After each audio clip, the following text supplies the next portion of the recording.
to another episode of Sweet Tea and Coffee. This is episode 63. And we were told today by our guest that we're the pros. We're the pros doing this. Mm-hmm. And it got me to thinking, Blake, when you do a podcast, how many episodes does it take to become a pro? Are we pros? That might be up for discussion depending on who you talk to. Yeah, I think so. I certainly don't feel like a pro. But I wanted to know what you thought. I don't know. I mean, I don't want to say that we're pros, but I feel like we're getting the hang of it a little bit. Which episode did you feel like we crossed the threshold and became pros, if you could say? I don't even remember. I'm putting Blake yeah, on the spot. I don't know. I didn't have a bookmark there of like. You didn't walk away from episode podcast? 22 was it. That was it. It was before that we were amateurs, and after yeah, I don't know. There wasn't I don't even know what episode 22 was, so we'll have to go back and the coming of age podcast where we got it. I mean, episode 1. We knew from the beginning what we were doing. Okay, well, welcome along to a pro edition. The pro edition of Sweet Tea and Coffee. We got a great guest in the house. This guest has lived in Hawaii. Mm-hmm. And we're going to ask some questions about that. That's pretty cool. Lived in Hawaii, is somehow an Oklahoma State fan and a golf enthusiast. You might could guess. By now, we've got Ken Awtrey in the house. But, Blake, we had some feedback. We did. We got an email from a friend, from Cheryl Van Norman. She actually doesn't go to church here, but she listens to our podcast. Thanks for listening, Cheryl. She's friends with several people that we've interviewed, and she talked about just the testimonies from Holly Middlebrook and George, and then most recently Sheila, so that she just really enjoyed those episodes. We got some feedback as well from... Felicia Stout. Oh yeah, that's right. We've got pod. Got and a message. She said that she had to have her Kleenex box for Sheila's episode. Isn't that right? Do you remember? Yeah, she was just saying that she was kind of mad at us. It seemed like I know we were getting her some critique. Listen, we don't set these things up. We just ask the questions, people. If you're not ready. If you're not ready, then you're not ready. And then I did see the myth and the legend, Jeff Cupid in the hallway this Sunday. That's right. He mentioned that he thought the episode went well. We're gonna have to get him. Jeff. Yeah, we're gonna have to get him on too. Well, this is going to be a fun one today. Like I said, we've got Ken Awtrey here, and we are really excited to interview Ken. Like I said, all sorts of different fun stories. And Ken is a storyteller. We're going to see if we can get Ken telling some stories this afternoon. So buckle up. Here we go. Theme music time.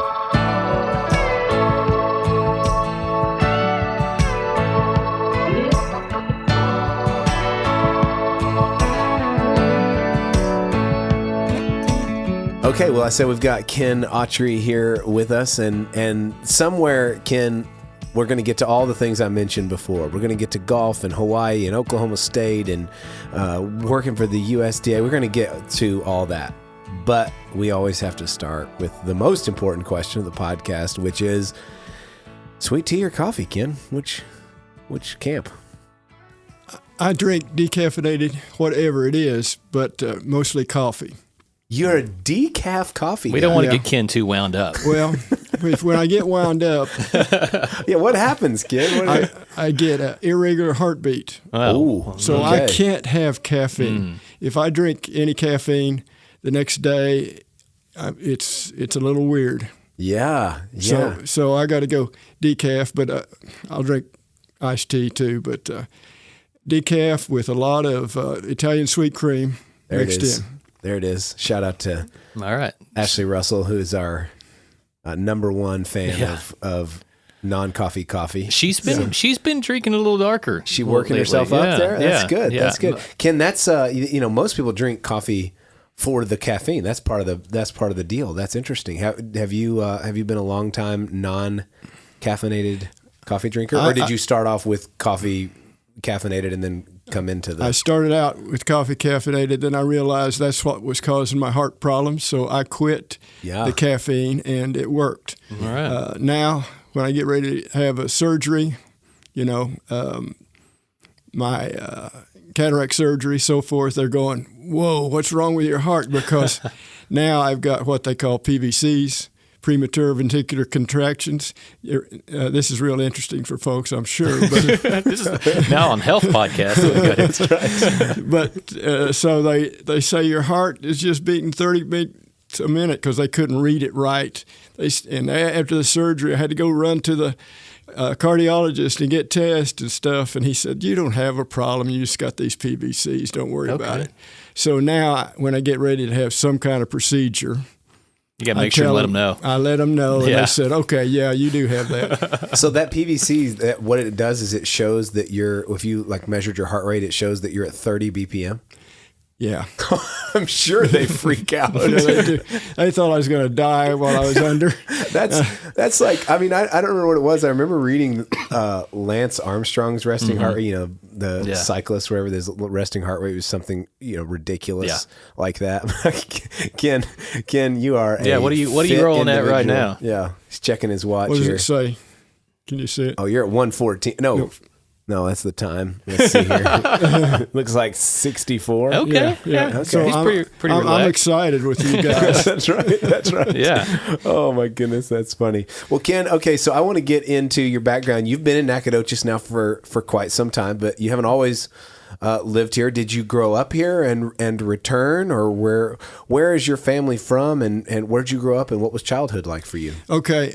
We've been here 30 years. In Nacogdoches? Yeah, so half the church wasn't born when I came here, but it doesn't seem like that long to me since you get this old. But I grew up in a town called Greenfield, Oklahoma. We had 11 in my graduating class. Oh, big town. Big town. Yeah, okay. And I was in the top 10. Way to go. Then my little bit of background in the church. My dad and my uncle were the two deacons in the church, the only two.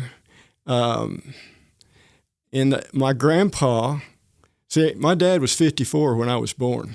Wow. How many siblings did you have? Were you the only child? No, I've got two brothers still alive, and I had a sister that's passed. She's 20. She was 22 years, something like that, older than me. Wow. I've got a niece that's older than me. Wow. So that's weird. Yeah. But my dad, my grandpa, so my dad was born in 1896. Think about that. Goodness gracious. And my grandpa had the general store in Greenfield. Everybody knew him, and he respected. And this is way before me. He lived to be 94, but I was only 10 or so when he died, my grandpa. But he had a real good reputation. He had that store during the Depression, so he gave away food sometimes because people needed it. When I was in college, a guy came by the house, wanted to look at wanted to buy a tractor that my brother had, and he said, "Yeah, I knew your grandpa when I was in college, which was a long time ago. He was 50, 60 years old, and he said, yeah, when I was a little kid, I used to live here." He didn't now, and he said I'd go in and get groceries for my family. And he said, your grandpa would say, whatever his name was, Robert or whatever, "That's not enough sugar for your family. You got a lot of kids in your family." And he would just put more food into the grocery bag. And there's a good story about when people were leaving that Oklahoma then and going to California. Yeah. And one guy in particular left with, and back then you could run a bill, like a tab. Yeah. A tab. And sometimes they wouldn't pay it for a while. This guy moved to California, had a lot of kids, and they were all picking cotton out there, and the guy grew. And when I say grow, his business grew, and he started buying cotton strippers, and he got to be quite wealthy. But at some point, he sent the money back to my grandpa, To pay off his bill. Yeah. Wow. Yeah, so that was where I came from. And to give you a little bit of background about my dad, my sister was told this story. She worked in the grocery store for my grandpa, and they had a storage building. And these people would sit on the porch in front of it, and they didn't know she was back there. And she would hear them, and their language was quite coarse. And she said when my dad would come by and sit with them, they would quit. They wouldn't swear. They'd quit. Now, he had respect. And then my dad wrote a column for the Greenfield paper, for the Greenfield part of the Watonga paper, and I've got his sister kept all the columns, so I've got a book of all the columns that he wrote, which was kind of homespun deal. He went to the 8th grade, and then kind of had to go to work. He was the oldest in his family, so my uncles are about my age, if you think about it. But he would tell stories like, in that column, he said that he forgot and left his Bible in the car, and he was with some people, and he said, I decided to just start leaving my Bible in my car all the time because people would see that Bible and they wouldn't swear. It's a good strategy. Yeah. Carry around with you all the time. Ken, what was life like growing up in a small town like that? I mean, what did your dad carry on the store from your grandfather, or what did he do, and what was life like for you? He got into farming. Okay. And didn't make a whole lot of money. I remember one time for maybe a year and a half, he went to California where his brother was and worked in a nursery. And my mother, while she was there, she worked in cleaning up in a grade school, I think it was. Yeah. And so they did that for a year, and we came back. But I was in the first grade then. You could start the first grade at a younger age in California. So I came back and went through the first grade again in Oklahoma because the age was appropriate. Yeah. I didn't learn much in California, but so then I stayed in. But he farmed. Okay. My dad farmed most of the time. Okay. And but he died when I was 9. He was 64. Wow. He died from prostate surgery and got staph infection. Wow. And, back then, staph infection is hard to treat now, but back then it was pretty much impossible. So, man, so from an early age, it was just you and your mom, and then you had older siblings, but that they were they out of the house? I mean, or how did... My brother, whose name is Gene, think about that. Gene Awtrey. Yeah. He continued farming for a while, and he was still there, and he didn't get married until I was in college, so he was always around. Yeah, yeah. And so I would go fishing and so forth and hunt squirrels and stuff with him. So he was kind of like a father figure in some ways. He was, okay. Yeah. Okay. Yeah, and he's still him and my other brother are both, in their early to late 80s. Okay. So they're quite a bit older than me, even though I'm pretty old. Yeah. Well, I didn't agree with that. That was not a for them. Yeah. But okay, so your dad obviously sounds to be like a Christian, and you saw that at an early age. Yes. But with him passing when you were only 9, what were the main influences on you? When did you come to Christ, and how were you influenced as a kid, or where did that come along in your journey? Well, I don't know exactly how much time passed between me becoming a believer at 9, but he was still alive when I made a profession of faith, and I did that at a church camp. Okay. And I remember he felt like I took an awful long time to decide, but I was just 9 years old. Yeah. So I guess there was a little bit of outside pressure. Yeah. We call it influence. Yeah.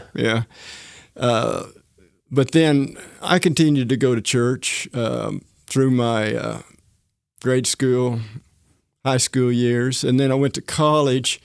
I didn't get involved with the BSU too much. I went to church on Sunday. Where'd you go to school? Oklahoma State. Okay. Is that I mean, I knew you were going to get there. Yeah, I'm just eventually. curious, how you went from being, in the top 10 of your class and then deciding to go to Oklahoma State. What was that process like? I mean, obviously your family had been in that small town for a long time. And Yeah, my sister went to Oklahoma State. Okay. And my brother went there for 2 years. My older brother, the next brother up, he went for 2 weeks to Oklahoma State and dropped out.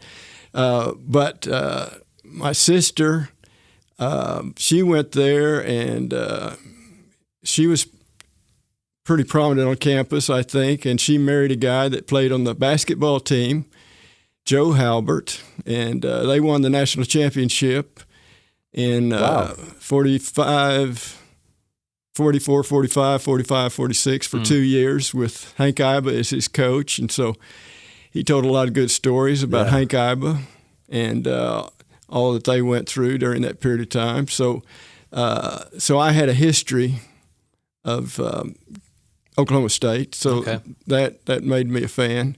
And I went there not knowing what I'd major in, but I with a sort of a agronomic background. Mm-hmm. Well, yeah, I mean, your dad was farming, so you have some. And my brother was farming too. Yeah. And then I would drive a tractor for farmers and so forth a lot in the summertime.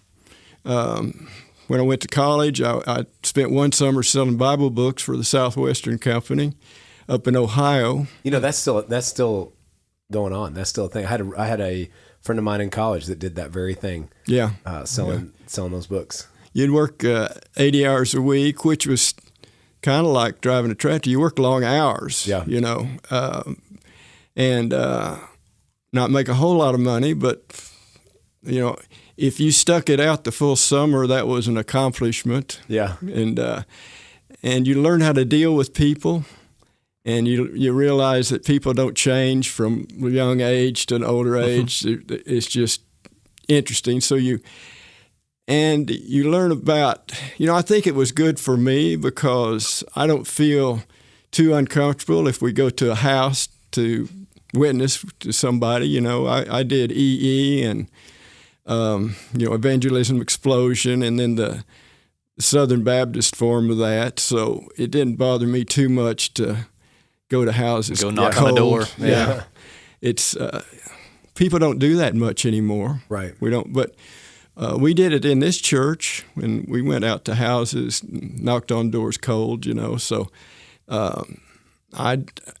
I think it helped me get comfortable doing things like that. Yeah. We talk a lot with people, and it seems like generally the experience is that in high school and in your college years, those are major formational moments in your life. And there's people that'll say, who you become when the values that you develop, the decisions you make when you're 18 to 24 years old, that's in large part going to inform who you are for the rest of your life. It's a major formative period of your life. As you think back on those years and your time at Oklahoma State, what would you say, or would you say there were any just major formational moments that occurred there? I mean, how was your faith impacted during those moments? What were those years like in terms of setting up the trajectory for the rest of your life? Well, for one thing, I had a roommate that was a believer from a close by little town. We didn't know each other, but when his brother helped put people together in their rooms, because his brother was a counselor, and so they knew of me from friends and so forth, so they put us together. So that was good for me. And then I'd say the major thing, if my wife listens to this, I'm going to say the major thing is I met my wife. Nice. I had to do that, right? And I was a junior and she was a freshman when we met. And then about a year later, we got married. What was the first date? Put you on the spot. You remember the first date? How did you woo her? What was the process like? It was probably back then we'd have big names come to campus in the fall, and I think somebody like Three Dog Night or something like that. Yeah. Came to, and I can't remember right now. I think maybe it's somebody like that, you know, big name. They don't get big names like that on campus much anymore because the arenas aren't big enough. Right. But so we went to a couple of shows like that the first time out, and then from then on it was to a movie or something, you know. But she fell for your charm just right away. I mean, it was. Well, it was no, quick. she probably didn't. I caught her though when she was naive and young, didn't know any better. So since I was a junior, it was just about a year and a half before I graduated, and she got an associate degree before she left, and then she has since gotten a degree, and she finally got her last degree here at SFA. And wow. So I like to say when I was in my, 50s, I was dating a college girl or living with a college girl. But one thing that we did do as soon as we went off and started getting a job and so forth, we come to find out she wasn't a believer. She wasn't sure. And she found out she really wasn't a believer. And she thought, and I was going to church, and we were going to church Sunday morning, Sunday night, Wednesday night, and she was going, whoa, what is this going on here? Yeah. And then she became a believer a few years after that. Wow. And she'll have to tell you that sometime. Story. That's really neat. I've heard people with those similar experience, and it's like they find that they've been going through some sort of religious ritual, and they have a belief about God, and you know, their belief system's not necessarily counter to Christianity, but they realize that there's never been that exchange. There's never been that moment where they've placed their faith in a way relationally in Jesus, and they go, okay, wow, I've been doing all of this, but there's no real substance there. And I don't know if that's her story, but that's an interesting sort of. I think she would say that. Yeah, she had questions about her salvation, and finally someone walked her through. You know that, and now were y'all married at the time? Yes. Okay. Yes. What's that like, just as her husband going through that? And I mean, I'm sure that caused you to do some searching of your own and kind of really think through what's that like going through that with her? Well, I mean, it wasn't like she thought, oh, you're not saved because I'm not. She didn't think that. Right. But it did make sure that what I did at 9 was sincere. Yeah. But it wasn't a mature decision. You know, don't you? Sure, yeah. You know, as you grow, you think, okay, I knew what I knew at 9. Right. And now as an adult, I have to confirm that decision or build upon it. Yeah. Mm-hmm. And I think when she looked at it, she made a decision as a young girl, but it wasn't really her decision. And she just followed through on something that she was kind of maybe pressured into or something. I don't know. Yeah. But she realized that she needed to really nail it down. And so that's what she did when she was in her early 20s. So you guys, from there, from Oklahoma State, so you're married, she's finishing up her associate's degree, and did you go straight into, you get your degree in ag, did you go straight into working for the USDA? Was that your very first job out of college, or how did you end up in that role? No, it wasn't my first job. My first job was working for the co-op, there's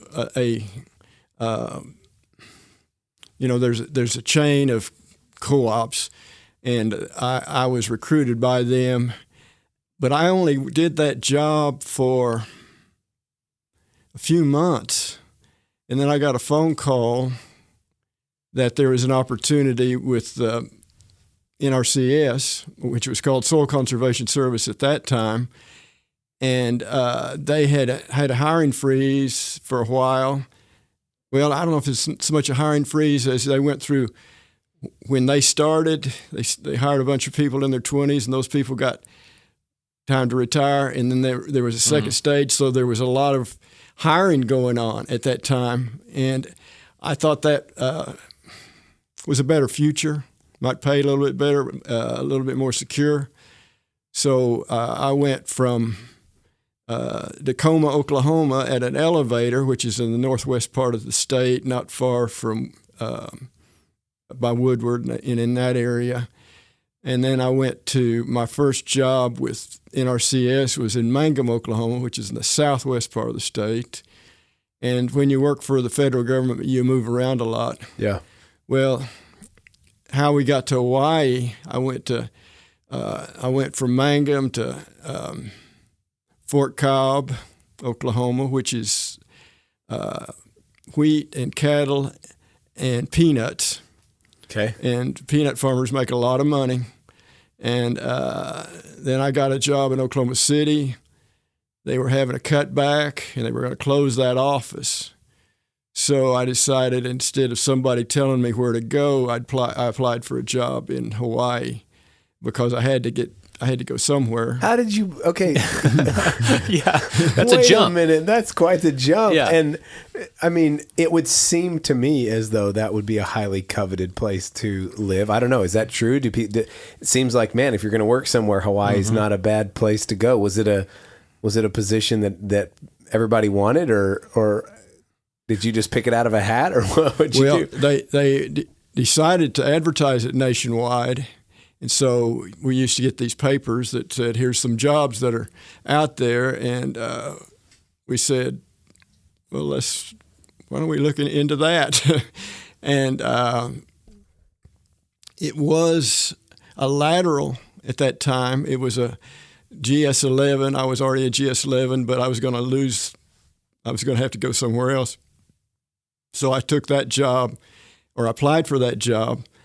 And while we applied for it, we didn't know if we were going to get it or not, and we didn't hear anything for a while. And Kay had been reading in the Bible, and she read a part that said, it looks like we're going to go to Hawaii because it said something about the ocean or something. I don't know exactly.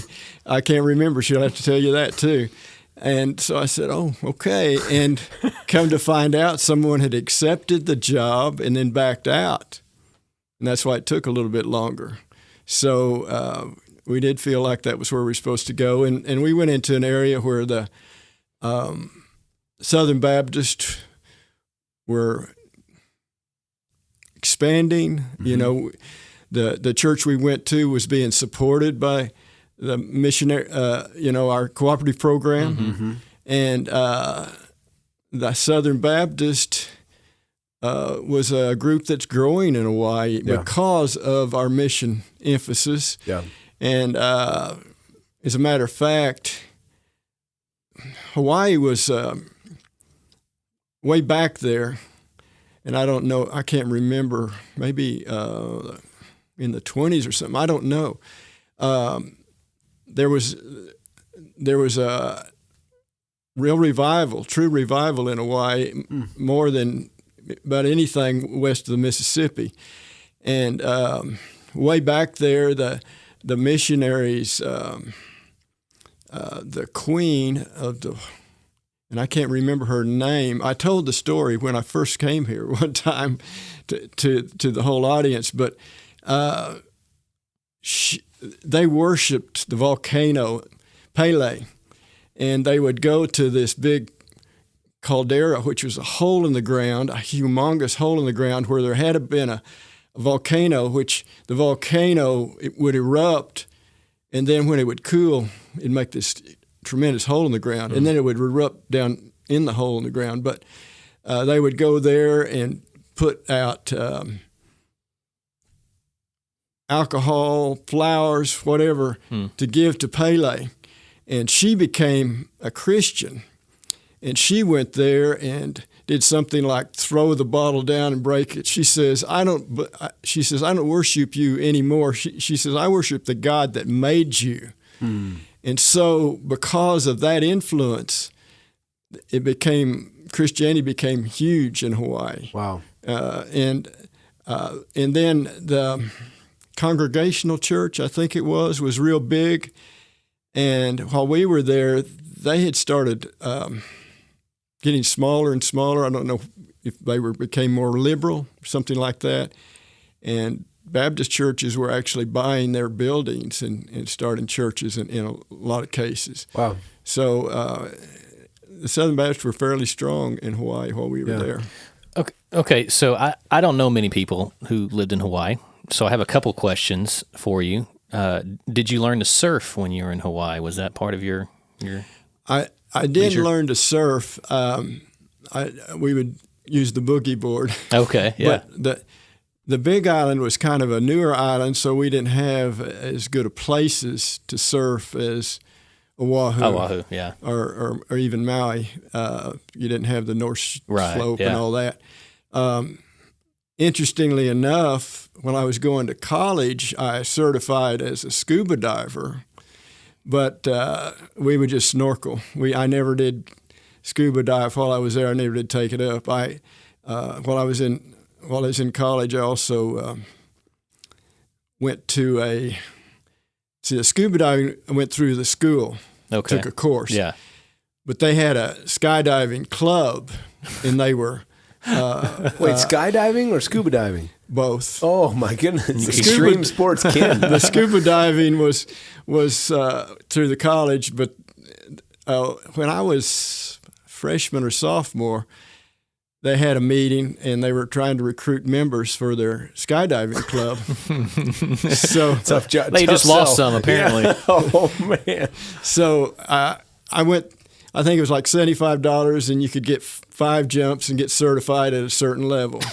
And there might be 6 jumps, and the first 5 were on a static line. So you would jump out, and it would pull the chute for you. And then the last one for that introductory price was you would go ahead and pull the chute yourself. For just 2 easy payments of $19.99, you can pull the string yourself.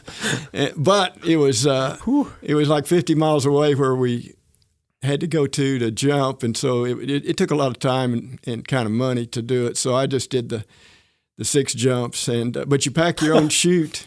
Say that, yeah. They taught you how to pack your chute. They taught you how to do a PLF, parachute landing fall. I did that okay. My first jump, I landed on the runway, so it was good that I did a PLF. And that's a hard surface. Yeah. Well, yeah, that's not all where I thought that question was going to go. No, that's pretty good though. The second question I had is Hawaii where the golf kind of intersected with your life, or was that at a different point? I know golf is something you like to do these days. I did golf a little bit while I was in Fort Cobb, Oklahoma. I kind of started there. I did take a golf course while I was at college. These Oklahoma State classes, tell you what. Skydiving, scuba diving, and golf. Yeah. Those were electives. They didn't go toward my major. But I'm trying to think. I probably played as much golf there as I did anywhere else until I retired. You know, I started playing here on weekends, but I didn't get into it as much, and I've never got any good. Well, but that's the trick about golf is you don't get any good. Nobody does. That's the endless pain of golf is that is that you never really master it. You just spend a lot of money and a lot of time. It keeps you humble. That's right. Ken, how did you get from Hawaii to Nacogdoches? That's an interesting leap. Oklahoma guy ends up in Hawaii, but then here you are in East Texas. And for a long time, you guys have been here 30 years. How did you get to Nacogdoches? Well, when you went to Hawaii, they were trying to bring in new blood into Hawaii so they wouldn't just be, inbred like. Right, yeah. And so they would bring in people, and to do that, you get a 3-year tour, and then you could get a guarantee to come back to, at that time, Oklahoma. And then after another 2 years, you get another opportunity to come back, and you didn't have to compete for it. Well, we were there 7 years, so we let those 2 things go. They did give you an opportunity if you didn't take a job back, they would pay for a free trip back. So we did that a couple of times. But they also had special deals around Christmas where before Christmas, they'd have plane loads of people going to Hawaii, and the plane would be empty coming back. And then after that, then the plane loads would be coming back from Hawaii, and it'd be empty. So you could go for like $150 a piece coming back and going for a round trip, and so it was really cheap. So we took advantage of that too. But then it got to the point where it was really expensive to live in Hawaii, and it was a lot of times it was expensive to come back and so forth. So we applied for several jobs that came open at the same time with the program that while I was in Hawaii, I started working for the RC&D part of the program, Resource Conservation and Development, which was a little bit different from regular soil conservation kind of things. And so I got a job like that there, and I wanted to stay in that, and they started opening up new jobs in new territories. See, RC&Ds are typically about 10 counties, and so they opened up a new one here in Nacogdoches in 10 surrounding counties, and I applied for several because there was a bunch that came up at the same time. And I had an opportunity to go to one in Oklahoma, but I also had opportunity here, and I went ahead and took this one. I wanted to get in the eastern part of the state, and that one in Oklahoma was in the western part, and it was mostly farming. And if you got back in the eastern part, it was more community development and so forth kinds of things. So that's why I came back to here. And I did get a lot of comments about, why'd you leave Hawaii and come here? But no, we like it here, so we've been here 30 years. Wow. And when you guys came to, you've held you and Kay have held a lot of different leadership roles here at the church. Most recently, you've served on our elder team. And, in your time here at Fredonia Hill, though, there's been a lot of change. You've seen in over 30 years, you've seen a lot of change. You've seen God do a lot of neat things in and through this community. How did you guys, what was your introduction to Fredonia Hill? How did you find this church, and what were your initial impressions? And what have you seen the Lord do in your life and in this church over the years? Well, the reason we came to Fredonia Hill, a lot of people in Hawaii, pastors and so forth, are from the Bible Belt, and one of them was from Texas.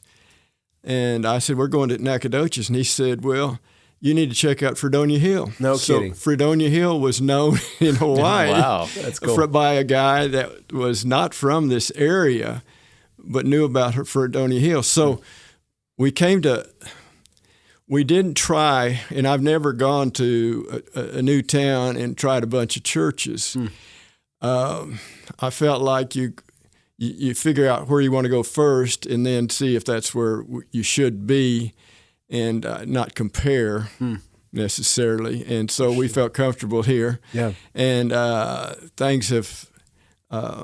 This has been a good church for us. We've been real happy here. There's been a lot of changes, a lot of different pastors, and if things aren't going well for a little bit, they'll change. And we've been happy with all the changes. As time went on. Yeah. Now you also, in talking about change, you guys have also been people that get referenced a lot in stories. I think was it David Cooey maybe? Am I remembering this like right? Said, in Cooey's story that you guys were the ones that invited Kay invited Sheila maybe? Yes. Is that story right? Am I remembering that right? They were going to, it was right. They were going to class together.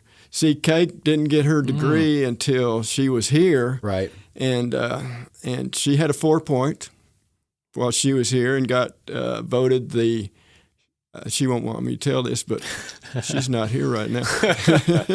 We do mention to everybody that your spouses do typically listen to the podcast. So she got the general business award, whatever it was, number one.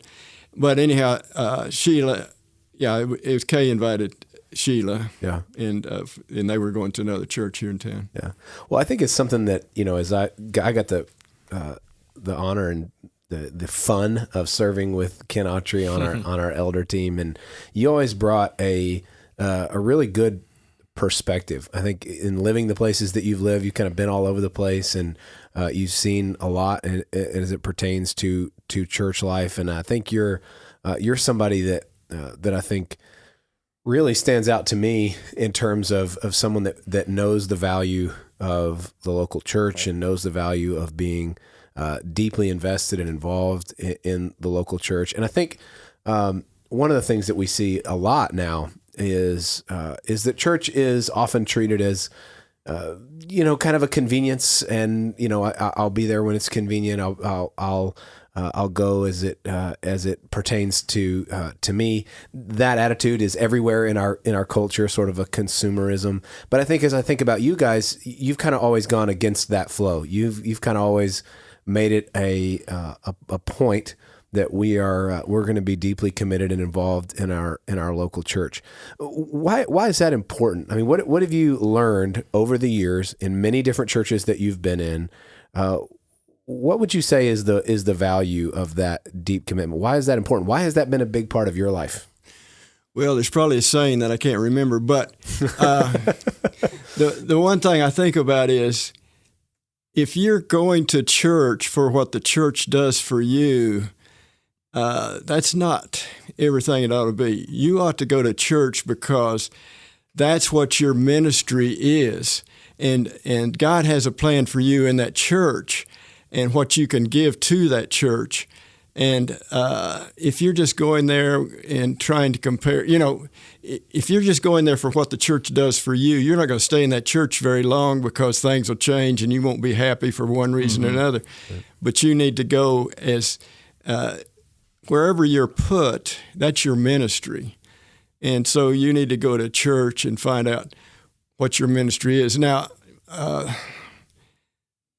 Groucho Marx, getting back to being a elder, I really resisted that. You know the story about Groucho Marx. You tell me. He was invited to join some kind of club, and he said, I would never join a club that have somebody like me. And I kind of felt like, I didn't know if I want to be a church that have somebody like me as an elder. But I could relate to that. But anyhow, I did have a high opinion of elders that I knew, and I didn't feel comfortable doing that. But anyhow, I brought humor maybe and told you some jokes and so forth. Hey, I look forward to the meetings every time to see what you were going to say. That was my favorite part. Well, I just think that's important. And I think, we don't oftentimes think about it the way that you just explained it. I appreciate you explaining that, because I do think in most of our endeavors, the first thing that we're thinking is, okay, how does this benefit me?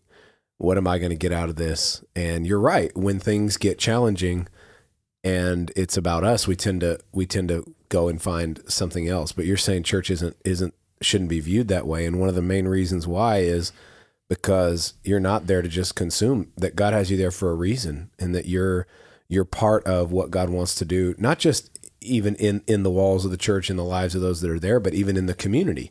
And that God has brought you there and knit you together with others so that group of people can be impactful in the larger community in which they're in. So you're there because there's purpose in you being there. And it's harder. I mean, I think honestly, it's harder to stay somewhere long enough and dig deep enough to really figure out, where's my place? How can I be a benefit and a service to this congregation? I think that's harder than just being there and consuming, but it's worthwhile. It's a worthwhile thing. And you've seen that in multiple different scenarios that you guys have been in, and you've been doing that here for 30 years. So I think that's important, and I appreciate you sharing that. We were in a church in Oklahoma, and called Henderson Hills. And when we first got there, they were going through some tough times, and the pastor left, and we've seen them grow. They have 2,000 in each one of their two services, and they went from when we first were there, they went from like 250. But of course, when you're in a place like Edmond, Oklahoma, you're going to grow unless you're really doing something bad, because that's a growing area. Yeah. But there were a lot of people that left during that period of time. Yeah. And we went through some transitions in our church. But the leaders, and I wasn't one of them that made those decisions, but the leaders knew that we would have to go through, and you guys weren't really here through all of that. Yeah. But they knew that there was going to be some transitions made, and there would be people that felt like we weren't going the right way and so forth. That's hard. But the goals were the same. And I think the goals were accomplished, or being accomplished, as far as trying to reach the new generations coming up with new, different ways of doing things. And I don't think it was a fad. It was just a way to reach people. I mean, and a lot of churches have made some of those same changes, and it's worked. Yeah. Well, Ken, I really appreciate you stopping by and hanging out with us. I know that you didn't know quite what to expect of this, but I appreciate you doing it. I think Ken's a pro now, from what I can tell. It took him one episode. He's a pro. You guys are pros because you're getting paid while you're here. Oh, okay. So that makes us professional. Well, it doesn't You don't take have to be much good. to be paid. Yeah. Well, that's right. That's right. Well, good. Now we know. Now we know that we're officially pros. We don't have to shy away from that. We can just be pros. But seriously, thanks for spending the time with us. I hope that you don't get yourself in trouble with Kay. I think you steered pretty much clear of that. Well, nothing would change if I did. Well, we'll have Kay on soon, That's right. and she can correct everything. She can come correct and verify these stories. She can get back at me now. Yeah. So, hey, as always, we want to hear from you. You know the different ways that you can reach out to us. You can do that through email. Blake, remind them what our email is. We have a very simple email. It's actually just 3 letters. 3 letters. stc@FredoniaHill.org. Yeah, so shoot us an email. Let us know how any of these episodes has impacted you. We've got more on the way, but listen. Not much, though. That's right. Blake, how many? I mean, we only have 2 episodes after this. Season 3 is about to come to a close. We will finish with at episode what? What will it be? 65. So at episode 65, we're going to shut it down for a few weeks. We are. And we'll give you a little preview of what's to come in episode 64 of what some future projects we're working on. Okay. Yeah, so stay tuned for that. There's a lot coming up, but as always, thank you so much for listening. Reach out to us, and we'll see you on the next episode. Adios.